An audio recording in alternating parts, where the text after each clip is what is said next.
Welcome to math axis.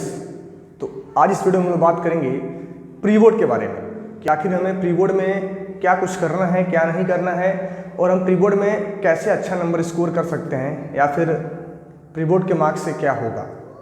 और किसी कारणवश हमारे प्री बोर्ड में नंबर कम आ जाते हैं तो फिर क्या होगा। आज इन्हीं सब टॉपिक्स पे हम लोग बात करेंगे कि प्री बोर्ड को हमें कैसे डील करना है, क्योंकि बहुत सारे स्कूल में प्री बोर्ड स्टार्ट होने वाले हैं और बहुत सारे बच्चे इसको लेकर के काफ़ी पैनिक भी हैं, चाहे वो क्लास 10th के हों या फिर क्लास 12th के हों, CBSE बोर्ड के हों या फिर ICSE बोर्ड के हों। ये जो वीडियो है सभी के लिए इंपॉर्टेंट है, इसलिए आप लोग इस वीडियो को लास्ट तक देखें और इसमें जो कुछ भी बताया जा रहा है उसको ध्यान से सुनें। सबसे पहले तो हम लोग बात करेंगे कि आखिर प्री बोर्ड क्यों होते हैं, प्री बोर्ड क्यों कंडक्ट कराए जाते हैं। क्या प्री बोर्ड के मार्क्स से हमारे इंटरनल मार्क पे कोई फ़र्क पड़ता है? क्या प्री बोर्ड सिर्फ इसी के लिए होता है ताकि उसके बेसिस पे आपको इंटरनल मार्क्स दिए जाएं? तो इन सभी टॉपिक्स पे आज हम लोग बात करेंगे कि हमें, और किसी कारणवश हमारा प्री बोर्ड में नंबर कम आ जाए तो क्या होगा, प्री बोर्ड को हमें कैसे डील करना है। ठीक है, तो इस वीडियो को आप लोग आखिरी तक देखें। तो सबसे पहले तो हम लोग बात करेंगे कि आखिर प्री बोर्ड के मार्क्स का क्या इंटरनल पे फ़र्क पड़ता है। तो देखिए, ऐसा कुछ नहीं है। जो आपका प्री बोर्ड होता है उसके मार्क्स से इंटरनल मार्क्स में कोई इंटरफेयर नहीं है, यानी कि प्री बोर्ड के नंबर के अकॉर्डिंग हमें कभी भी इंटरनल मार्क नहीं दिया जाता है। ठीक है, जो आपका इंटरनल मार्क होता है जिसको कि स्कूल के टीचर प्रोवाइड करते हैं, वो डिपेंड करता है आपके क्लास में बिहेवियर पे कि आपका बिहेवियर कैसा है, आप एक क्लास में कैसे स्टूडेंट हैं, आपका क्लास में पोजीशन क्या है, आप कैसे पढ़ने वाले हैं। इन सब के अकॉर्डिंग आपको इंटरनल नंबर दिया जाता है। तो स्कूल का प्री बोर्ड कंडक्ट करने का सिर्फ इतना ही मतलब होता है कि वो आपको प्रैक्टिस करा सकें, कि ताकि आप जब हम बोर्ड एग्ज़ाम देने जाएँ तो हम प्रैक्टिस में रहें, हमें पता हो कि हमें टाइम मैनेजमेंट कैसे करना है, हमें अपने पेपर को कैसे हैंडल करना है। इसीलिए स्कूल्स प्री बोर्ड कंडक्ट करते हैं। बहुत सारे स्कूल एक प्री बोर्ड कंडक्ट करते हैं, कोई स्कूल्स हैं जो 2 प्री बोर्ड कराते हैं, बहुत सारे स्कूल ऐसे भी हैं जो 3 प्री बोर्ड कराते हैं, ताकि जो बच्चे हैं वह यह समझ जाएं कि हमें अपने बोर्ड एग्ज़ाम में टाइम मैनेजमेंट कैसे करना है। तो प्री बोर्ड को हमें सीरियस लेना है, लेकिन उतना भी सीरियस नहीं ले लेना है कि इसको लेकर के काफ़ी हम टेंशन में आ जाएँ। ठीक है, इस समय जो टाइम चल रहा है, इस समय के हिसाब से बहुत सारे बच्चे ऐसे होंगे जिनका मतलब कि प्री बोर्ड स्टार्ट होने वाला होगा। तो उन्हें क्या करना है कि अगर उन्होंने अभी तक अपने सिलेबस को कंप्लीट नहीं किया है तो प्री बोर्ड के चक्कर में कि हमारा प्री बोर्ड आने वाला है, हम अपने सिलेबस को स्पीड अप ना कर दें। कहने का मतलब कि जिस चैप्टर को हमें 2-3 दिन में पढ़ना था, उसको हम लोग प्री बोर्ड के चक्कर में 2 से 3 घंटे में निपटाने ना बैठ जाएं। कहने का मतलब कि जल्दी जल्दी उसको पढ़ के ख़त्म ना कर दें। सबसे ज़्यादा फोकस करें अपने कॉन्सेप्ट्स पे कि जिस स्पीड में आप पढ़ रहे थे आप उसी स्पीड में पढ़ते रहो। ऐसा नहीं कि प्री बोर्ड आने वाला है तो जो हमारा सिलेबस कंप्लीट नहीं है, हम काफ़ी तेज़ी से पढ़ के बिना कुछ समझे, बिना कॉन्सेप्ट को अच्छे से समझे, सिर्फ क्वेश्चन प्रैक्टिस करके एग्जाम देने चले जाएँ। अगर आप ऐसा करके जाते हैं तो हो सकता है कि आपके प्री बोर्ड में अच्छे नंबर आए, लेकिन जब आप बोर्ड देने जाएंगे तो वहाँ पे आपके कॉन्सेप्ट क्लियर नहीं होंगे, आपको उन चैप्टर्स को दोबारा पढ़ना पड़ जाएगा। लेकिन अगर आप हर एक चैप्टर को काफ़ी अच्छे से पढ़ते हैं, जिस तरीके से आप पहले पढ़ाई कर रहे थे उसी तरीके से आप पढ़ाई करें, हर एक चैप्टर को अच्छे से डिटेल में पढ़ें। हो सकता है कि आप डिटेल में पढ़ रहे हैं तो आपके कुछ चैप्टर्स प्री बोर्ड में छूट जाएँ, यानी कुछ ऐसे चैप्टर्स होंगे जिनको आप कंप्लीट नहीं कर पाए। ठीक है, कोई बात नहीं, जितने चैप्टर्स आप पढ़े हैं उन्हीं चैप्टर्स को ध्यान में रखते हुए आप अपने प्री बोर्ड को देने जाएं। वैसा नहीं कि सिलेबस कंप्लीट करने के लिए सबको जल्दी जल्दी पढ़ दें और कॉन्सेप्ट किसी का समझे ही ना। तो ऐसे में काफ़ी प्रॉब्लम होगा, आपको बोर्ड में भी प्रॉब्लम होगा, और आप जब आगे क्लास में पढ़ने जाएंगे 11th में, या अगर 12th के हैं तो आप BSc करने जाएंगे, BTech करने जाएंगे, तो वहाँ पर आपको प्रॉब्लम फेस करनी पड़ेगी, क्योंकि आपको बेसिक्स पता ही नहीं होगा। ठीक है, तो हमें क्या करना है कि हमें अपने मतलब कि पढ़ाई को कंटिन्यू रखना है, स्पीड अप नहीं करना है।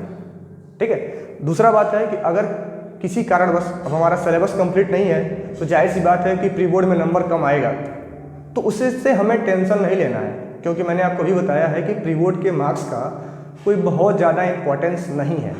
बस प्री बोर्ड आपके कंडक्ट कराए जाते हैं आपके प्रैक्टिस के लिए, ताकि आपके अंदर बोर्ड्स का डर ख़त्म किया जा सके कि बोर्ड में हमें होपलेस नहीं होना है, टाइम मैनेजमेंट कैसे करना है। तो नंबर अगर आपके कम आ रहे हैं तो कोई प्रॉब्लम नहीं है, लेकिन आप कोशिश करें कि जो चैप्टर्स आपने पढ़ा है उनमें आप कंप्लीट मार्क्स स्कोर करें प्री बोर्ड में। हाँ, अगर आपने जो चैप्टर पढ़ा है उसके क्वेश्चन आपसे अटेम्प्ट नहीं हो रहे हैं तब तो भाई प्रॉब्लम है और आपको और अच्छे से पढ़ाई करनी पड़ेगी।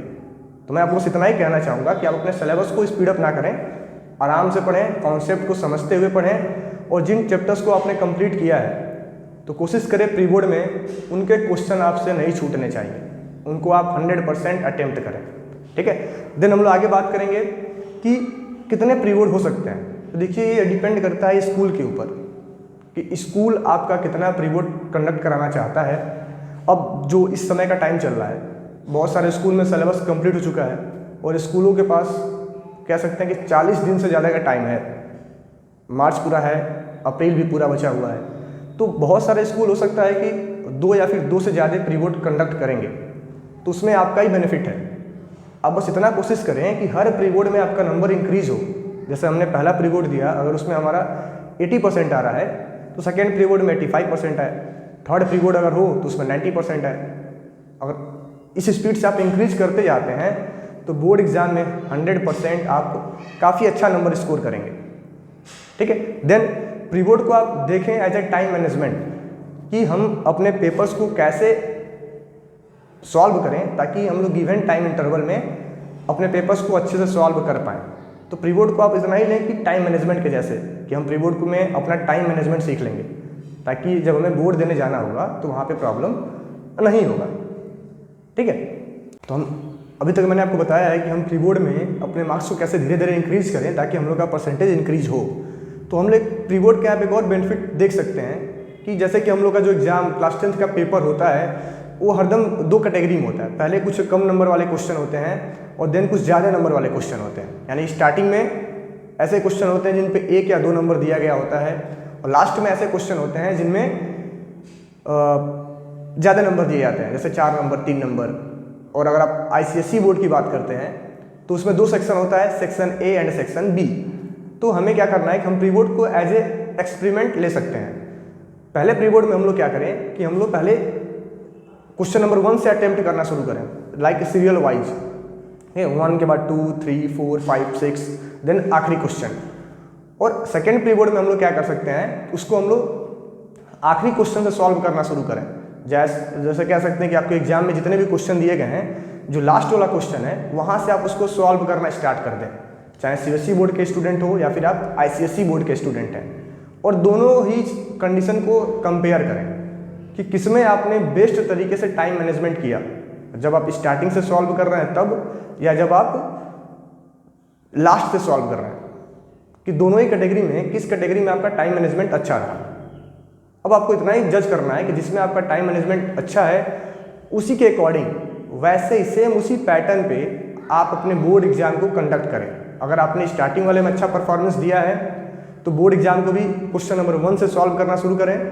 और अगर आपने सेकेंड एक्सपेरिमेंट में, यानी सेकेंड एक्सपेरिमेंट कहने का मतलब कि जब हमने लास्ट क्वेश्चन से सॉल्व करना शुरू किया था तब हमारा परफॉर्मेंस बेटर है, तो हम पहले लास्ट क्वेश्चन से ही बोर्ड एग्जाम में भी सॉल्व करेंगे। ठीक है, तो आप प्री बोर्ड को एज ए टाइम मैनेजमेंट ले सकते हैं। और दूसरा बात मैं आपसे कहूँगा कि आप लोग प्री बोर्ड के मार्क्स से डिमोटिवेट ना हो। प्री बोर्ड के मार्क्स के अकॉर्डिंग अपने आप को जज ना करें कि आपकी पढ़ाई कैसी चल रही है, वीक चल रही है, या फिर अब मतलब कि कहने का मतलब कि प्री बोर्ड के मार्क्स से आप होपलेस ना हो, क्योंकि प्री बोर्ड का मार्क्स तभी ज़्यादा डिपेंड करेगा जब आपका जो प्री बोर्ड हो रहा है आपके सिलेबस के अकॉर्डिंग हो। सिलेबस कहने का मतलब कि जो भी आपका सैम्पल पेपर बोर्ड के द्वारा रिलीज़ किया गया, वो चाहे CBSE क्लास 10th का हो या फिर ICSE क्लास 10th का हो, अगर आपका जो प्री बोर्ड है वो उसके अकॉर्डिंग है, तब तो भाई हमें होपलेस होना है कि हमारी पढ़ाई मतलब अच्छी नहीं चल रही है, हमें और मेहनत करने की ज़रूरत है। लेकिन जो आपके प्री बोर्ड के पेपर्स हैं अगर उनके अकॉर्डिंग नहीं है, उस पैटर्न का नहीं है जो बोर्ड का पैटर्न है, तो फिर आपको ज़्यादा होपलेस नहीं होना है। क्योंकि जो स्कूल के टीचर्स होते हैं वो लोग जो प्री बोर्ड का पेपर या फिर प्री बोर्ड की जो कॉपियाँ चेक होती हैं उनको ऐसा डिज़ाइन किया जाता है कि थोड़ा सा बच्चों का नंबर कम आए, ताकि अपने बोर्ड एग्जाम में वो लोग अच्छा नंबर स्कोर करें। क्योंकि अगर प्री बोर्ड में नंबर डाउन होगा तो हर एक बच्चा मेहनत करेगा ताकि बोर्ड में हम अच्छा स्कोर कर पाएँ।